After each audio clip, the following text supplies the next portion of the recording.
IIT JEE और NEET के लिए आज हम प्रोजेक्टाइल मोशन या यूँ कहिए कि वर्टिकल डायरेक्शन में किसी वस्तु को प्रोजेक्ट किया जाए तो उसके लिए डिफरेंट कंडीशन में वेलोसिटी वाई डायरेक्शन में टाइम के साथ और एक्सेलरेशन वाई डायरेक्शन में टाइम के साथ और एक्सेलरेशन एक्स डायरेक्शन में टाइम के साथ और वेलोसिटी एक्स डायरेक्शन में टाइम के साथ और डिस्प्लेसमेंट टाइम ग्राफ और डिस्टेंस टाइम ग्राफ कैसे प्राप्त किया जाता है। इस तरह के क्वेश्चन जनरली आईआईटी जेईई और नीट के बच्चों को काफ़ी इम्पॉर्टेंट होता है समझना। और मैं यहाँ कोटा में देख रहा हूँ कि काफ़ी बच्चे जो मेरे से इंटरेक्ट करते हैं उनको इस प्रकार की जानकारी बहुत कम है और उनको काफ़ी अच्छे से इसको समझने की ज़रूरत है।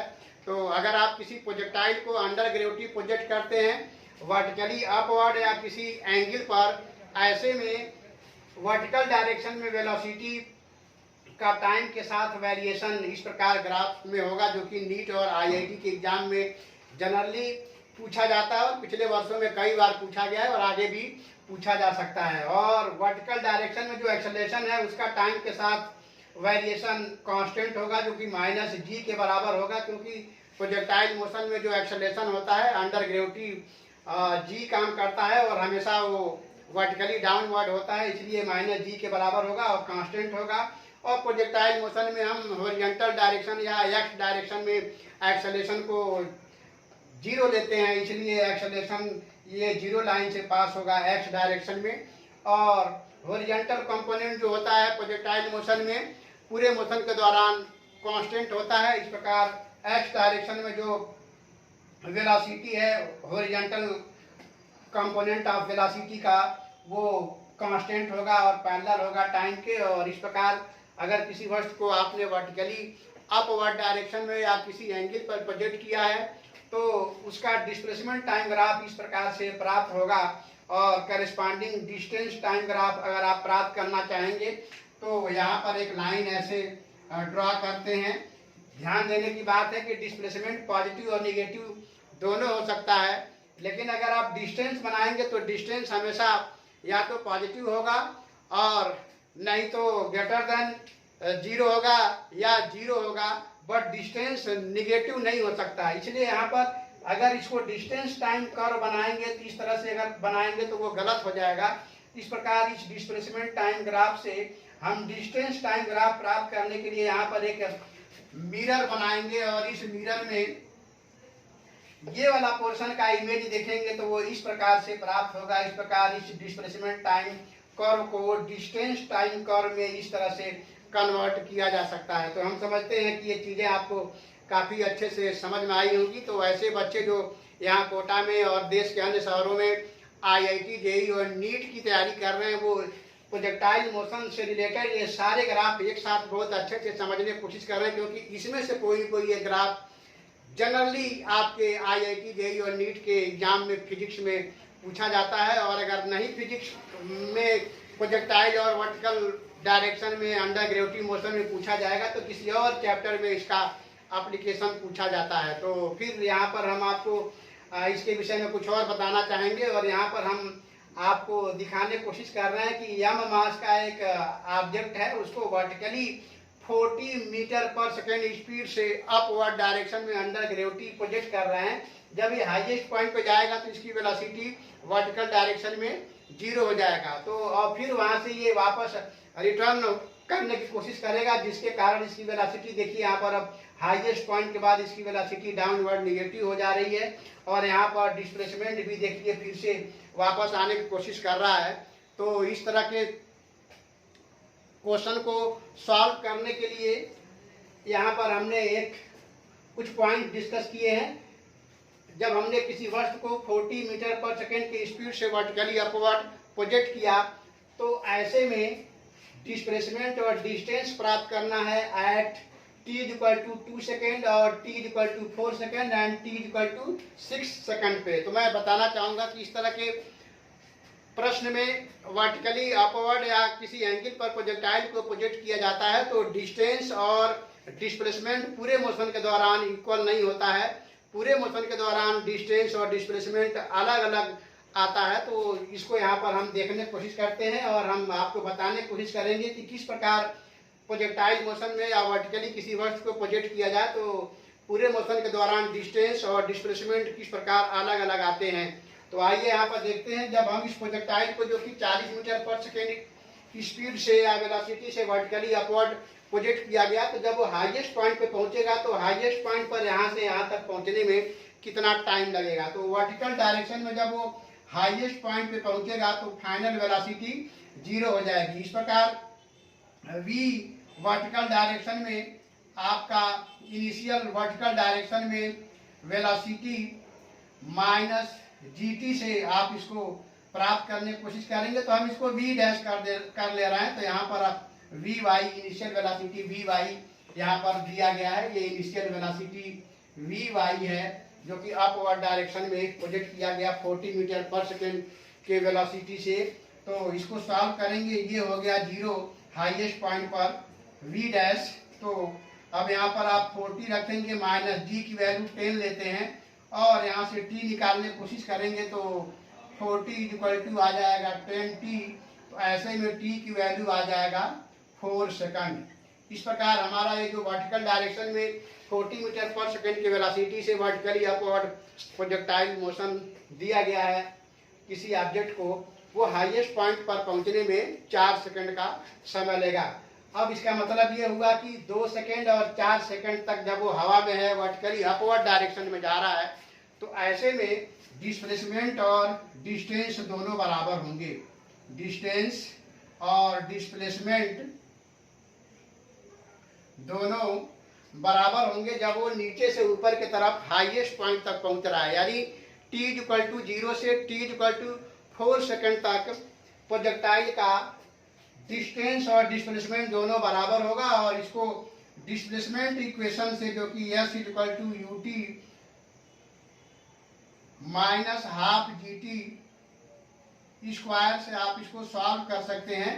माइनस जी यहाँ पर इसलिए लिया गया है कि वेलोसिटी जो है इनिशियली अपवर्ड डायरेक्शन में है और पूरे मोशन के दौरान जो एक्सेलरेशन जी काम करता है वो नीचे की तरफ होता है और इसको ऐसे ए वाई इक्वल टू माइनस जी ऐसे लिखा जाता है। तो यहाँ पर हम इसको निगेटिव जी इसीलिए ले रहे हैं। अब ये सारे वैल्यू रखकर इसमें सॉल्व करेंगे। u 40 है, टाइम 4 सेकेंड, माइनस हाफ जी की वैल्यू 10 लेंगे और टाइम की वैल्यू 4 का स्क्वायर लेंगे। जब आप इसको सॉल्व करेंगे तो ये आएगा 160 माइनस ये हो जाएगा आपका 10 इंटू 16/2। इसको सॉल्व करेंगे तो ये वैल्यू यहाँ पर मैं इसको ऊपर लिखने की कोशिश करता हूँ क्योंकि ये वीडियो में दिख नहीं रहा है। तो इसको जब आप सॉल्व करेंगे तो मैं यहाँ पे छोटे में लिखने की कोशिश कर रहा हूँ। तो ये हो गया 160 माइनस, इसको सॉल्व करेंगे तो ये 80 आ जाएगा और इस प्रकार से 80 मीटर डिस्प्लेसमेंट और डिस्टेंस दोनों होगा 4 सेकंड तक, 0 से 4 सेकंड तक। अगर आपने प्रोजेक्ट किया है वस्तु को अपवर्ड डायरेक्शन में इस वेलोसिटी से, तो डिस्प्लेसमेंट और डिस्टेंस जो है 4 सेकंड में 80 मीटर आएगा। और 2 सेकंड पर अगर आप निकालना चाहेंगे तो इसी चीज को आप यहाँ पर सॉल्व कर सकते हैं। s इक्वल टू 2 सेकंड में डिस्टेंस और डिस्प्लेसमेंट यहाँ पर भी इक्वल होगा। तो ये हो जाएगा ut minus half gt square, u की वैल्यू 40 और t 2 second minus half g की वैल्यू 10 और 2 का स्क्वायर रख करके सॉल्व करेंगे तो ये हो जाएगा 80 माइनस ये आ जाएगा 20, तो ये हो जाएगा 60 मीटर। इस प्रकार अगर आप प्रोजेक्टाइल मोशन को या किसी वस्तु को 40 मीटर पर सेकेंड के वेलोसिटी से वर्टिकली अपवर्ड प्रोजेक्ट किए हैं तो t बराबर 4 सेकेंड तक वो हाईएस्ट पॉइंट पे पहुंचेगा और 4 सेकेंड तक उसका डिस्टेंस और डिस्प्लेसमेंट इक्वल होगा और 4 सेकेंड बाद उसका डिस्प्लेसमेंट और डिस्टेंस यहाँ पर हमने निकाला है 80 मीटर।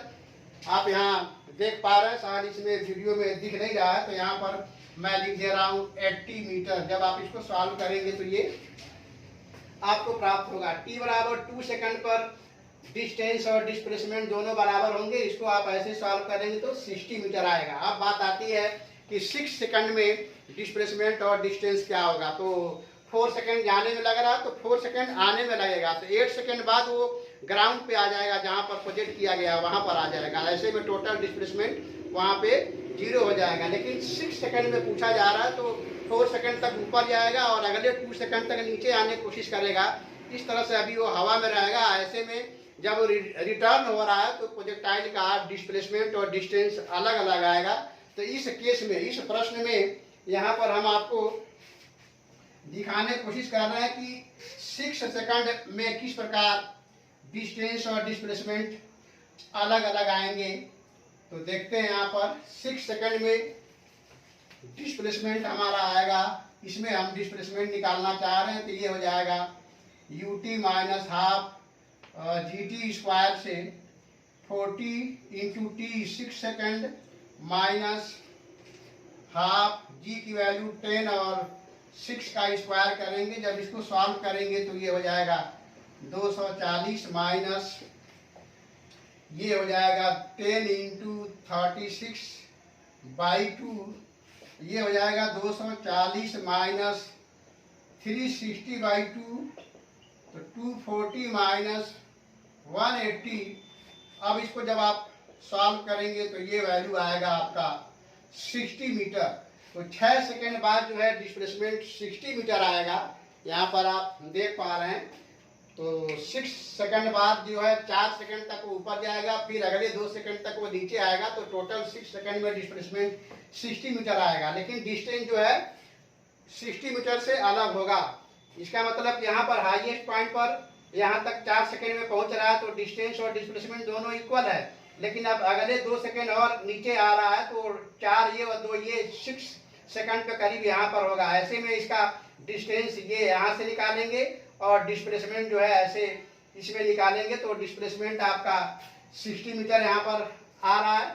और अब हम आपको डिस्टेंस बताते हैं 6 मिनट में कैसे इस प्रश्न में प्राप्त होगा। तो उसके लिए हम इसको मिटाते हैं और यहाँ जगह बनाते हैं। फिर यहाँ पर डिस्टेंस बताने की कोशिश करते हैं कि 6 सेकंड में डिस्टेंस कैसे हम निकालेंगे। तो डिस्टेंस निकालने के लिए यहाँ पर जब वो 4 सेकंड तक ऊपर जा रहा है तो जो हाइट गेन करेगा इनिशियल वर्टिकल डायरेक्शन में वेलोसिटी का स्क्वायर अपॉन 2g प्लस जब वो हाईएस्ट पॉइंट पर जाएगा तो वहां से वापस जब रिटर्न होगा तो उस समय अंडर ग्रेविटी फ्री फॉल होगा। ऐसे में जो डिस्टेंस कवर करेगा वो हो जाएगा आपका हाफ g इंटू 6 माइनस 4, क्योंकि अगले 2 सेकंड के लिए ही नीचे अंडर फ्री फॉल हो रहा है। 4 सेकंड तक तो ऊपर जा रहा था तो 6 में से 4 सेकंड घटा देंगे, उसके बाद वो 2 सेकंड तक अंडर फ्री फॉल स्टेट में होगा। तो ये फॉर्मूला आप इस्तेमाल करेंगे। इसको मैं फिर से लिख दे रहा हूँ, यू स्क्वायर अपॉन 2g का मॉड वैल्यू, वैसे ये पॉजिटिव तो है ही। फिर यहाँ पर लिखेंगे half G T minus T zero का स्क्वायर, जहाँ पे टी जो है 6 सेकंड है और टी नॉट जो है 4 सेकंड है। इसको रखकर जब इसमें आप सॉल्व करेंगे तो ये वैल्यू आपका आ जाएगा 40 का स्क्वायर अपॉन 2 इंटू 10 प्लस ये हो जाएगा 1/2 जी की वैल्यू 10 और यहाँ आ जाएगा 6 माइनस 4 यानी 2 का स्क्वायर। जब इस सारे वैल्यूज रख करके यहाँ पे सॉल्व करेंगे तो 160/20 होगा ये। तो इस प्रकार ये हो जाएगा 80 मीटर प्लस इसको सॉल्व करेंगे तो ये 20 आएगा और इस प्रकार ये 100 मीटर जो है डिस्टेंस प्राप्त होगा। तो जब किसी प्रोजेक्टाइल को वर्टिकली या किसी एंगल पर 40 मीटर पर सेकेंड के वेलोसिटी या स्पीड से अगर आपने प्रोजेक्ट किया तो पूरे मोशन के दौरान किस प्रकार उसका वर्टिकल डायरेक्शन में डिस्प्लेसमेंट और डिस्टेंस वैरी करता है, यहाँ पर हमने काफ़ी अच्छे से आपको दिखाने की कोशिश किया। इस प्रश्न में 2 सेकेंड और 4 सेकेंड में डिस्प्लेसमेंट और डिस्टेंस दोनों इक्वल सेम आ रहे थे। 2 सेकेंड में भी डिस्टेंस और डिस्प्लेसमेंट सेम आ रहे थे और 4 सेकेंड में भी जो भी आपने निकाला डिस्टेंस और डिस्प्लेसमेंट वो दोनों आपस में बराबर थे। लेकिन 6 सेकेंड में जब आपने इस प्रश्न में डिस्प्लेसमेंट निकाला तो वो कुछ और आया, करीब शायद 60 मीटर आया था। अभी हमने सॉल्व करके दिखाया और डिस्टेंस जब आपने निकालने की कोशिश किया तो ये 100 मीटर आ गया।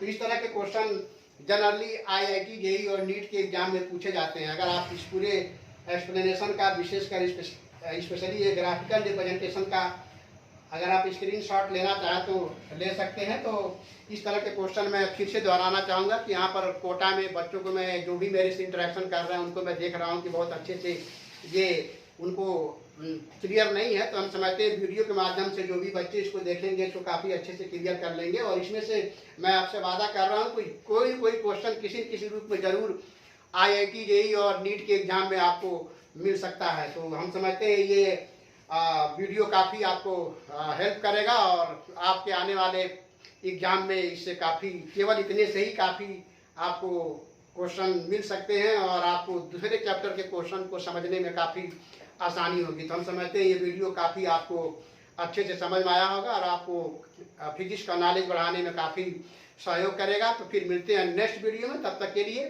Thank you.